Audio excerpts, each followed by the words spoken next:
Maybe I'll just, the arc of the novel, this novel's written in bits and pieces. And so if it sounds like I'm excerpting from it, I'm actually not. I'm sort of reading from it in chronological order. The pieces that I read are completing themselves. If that makes any sense. They're not excerpted. It takes place in Kentucky, the upper Midwest, New York City, and Colorado.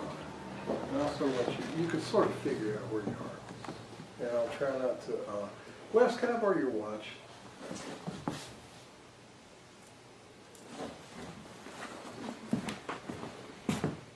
This the best one you got?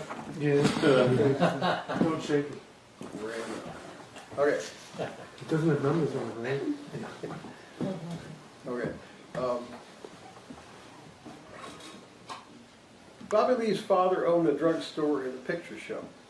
Every Saturday there was a cowboy movie and a cereal too. Clay and Bobby Lee got in free. Clay's mother picked them up after the show. "How was the show?" she asked. "Did the Cowboys win again?" She was smoking a cigarette. Cowboys always won. "The niggers threw popcorn," said Clay. "The what?" "The niggers in the balcony," Bobby Lee explained. "They eat the popcorn and then they flatten out the boxes and sail them down and try to hit us. Doesn't hurt though." Clay's mother let Bobby Lee out at the house and then stopped the car again at the end of the block. She lit another cigarette and said, "Don't you ever let me hear you say that again." "Say what?" "Nigger. That's a white trash word. That's white trash talk. You're a Bewley, and don't you forget it. We've always had colored help, colored people around in Calhoun. We don't use that word." Clay washed cars at his Uncle Ham's lot after school. 50 cents a car. An old colored man washed the engines. His name was Hosea, but everyone called him Hosey. He ran the engines to dry them off. "Hear that, honey?" he would say. "Hear what?" Clay would lean over to listen. Hosey would roll a cigarette and smile. He rolled perfect cigarettes out of a little pouch tied with a string. He had one gold tooth. Clay liked the way he called him honey. He liked leaning on the fender and smelling the sweet Bull Durham and watching the engine idle, making the water drops fade. "Hear what?" he said again. "I didn't hear a thing." "Exactly," said Hosey. "That's a flathead for you, quiet as a possum at midnight." "Happy birthday," said Clay's father. "Oh boy," said Clay. The engine, a Cox 049, came in a plastic box. The plane, a little plank-winged U-control P-40, came in a cardboard box. "How did you know this was my favorite?" Clay asked. But his father was already gone, back to the garage. Clay could hear the radio. The best place to fly was at the other edge of town. Owensboro was all edges, where there were lots of vacant lots and houses were mixed with trailers and littler than Clay's. The 049 was hard to start. It made a wet sound when Clay flipped the prop. A boy was in the front yard of a double-wide, working on a motorcycle. The yard was full of junk. He walked over without saying hello. Clay remembered him from school. He looked tough now. He had a flat top. "Sounds like it's flooded," he said. He smelled it, then turned the prop so the port was open and blew in it hard. It started. He stuck out his hand for Clay to shake. "Harl," he said. Clay flew the plane till it crashed and broke the prop, then went over to look at the motorcycle. It had a big yellow tank and fat wheels. "It's a K model," said Harl. "It's my brother's. He's in Korea. I'm taking care of it for him." Clay nodded like he knew. Harl's sister was sitting on the porch, smoking a cigarette. Her name was Donna. She wore short shorts. They were narrow between her legs, and Clay could see the little pink arc of her panties peeking out. "Getting your eyes full?" she asked. "No," said Clay, even though he was. "I'd better be heading home."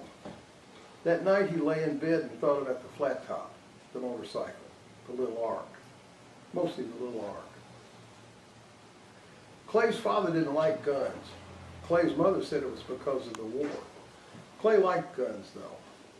Uncle Ham took Clay and his cousin Junior squirrel hunting in the Panther Creek bottoms. Junior didn't like hunting, but his father made him go. There were no panthers, but lots of squirrels. Uncle Ham carried a 12 gauge, and the boys both had 22s. Junior's was a pretty little Remington punt, and Clay's was a single-shot Stevens. All you ever got was one shot anyway.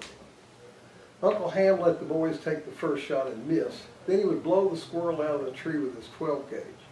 The boys had to pick up the squirrels and put them in the bag. "I feel sorry for the squirrels," said Junior. He was whispering so his father wouldn't hear. "I don't," said Clay, even though he did a little. His cousin Junior was a sissy. Clay was afraid of being a sissy too. One day Clay hit the squirrel. Ham didn't have to shoot. It fell from the hickory tree like a stone. "Good shot, Clay," said Ham. "How do you know it wasn't me?" asked Junior. "I just do," said Ham. That same day they jumped a deer. In those days deer were rare.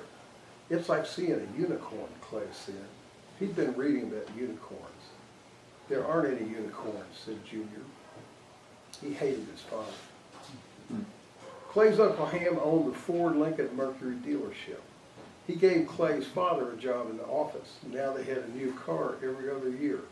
It was always a Ford, never a Mercury or a Lincoln. Clay loved cars. They made sense. They were like ladders leading up: Ford, Mercury, Lincoln, Plymouth, Dodge, DeSoto, Chrysler, Imperial, Chevrolet, Pontiac, Oldsmobile, Buick, Cadillac. And there were ladders within ladders: Fire Sweep, Fire Dome, Fire Flight, Monterey, Montclair, Special, Super, Roadmaster. They were like grades. Clay was in the 8th, going on 9th. Everything got bigger, newer, higher every year. It was the way the world worked. It was after midnight the night Clay finished reading Against the Fall of Night by Arthur C. Clarke. He turned out his light and carried his shoes out the door on tiptoes. His father was in the garage with the shortwave. Clay could hear it crackling and mumbling. His mother was asleep in her chair in the living room. The whole neighborhood was asleep. The whole town was asleep. Only the street lights were on, and they ended at the end of the street. He pulled on his shoes and went to Bobby Lee's house. It was only 3 blocks away. "Wake up," he said, tapping on Bobby Lee's window. "Let's go." "Where? What time is it?" "Midnight."